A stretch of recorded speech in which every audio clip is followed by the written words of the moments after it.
নামে একজন সম্ভ্রান্ত পরিবারের মহিলা চুরি করে ধরা পড়ে।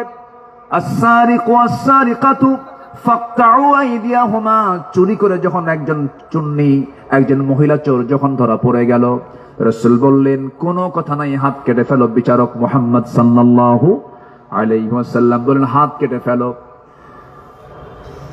ওই সম্ভ্রান্ত পরিবারের মহিলাটার নাম ছিল ফাতিমা।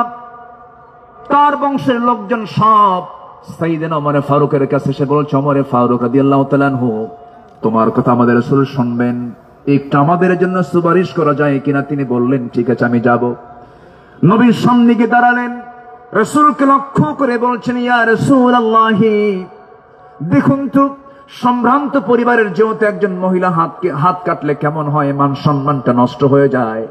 আমার নবীর সেই সময় রক্তিম আকারের চেহারা ধারণ হলো, রাসূলের চেহারা লাল হয়ে গেল এবং তিনি বলে ফেললেন, আল্লাহি লাউ আন্না ফাতিমাতা বিনতে মুহাম্মাদিন সারাকাত লাকাতাতু ইয়াদাহা, আল্লাহর কসম করে বলি, যদি এই মুহূর্তে ওই ফাতিমা না হয়ে যদি বিশ্বনবী মুহাম্মদ বিন আব্দুল্লাহর যদি কলিজার টুকরা মেয়ে ফাতিমা যদি চুরি করে ধরা পড়তো, আমি রাসূল সবার চোখের সামনে এনে আমি রাসূল নিজে আমি আমার মেয়ের হাত কেটে দিতাম।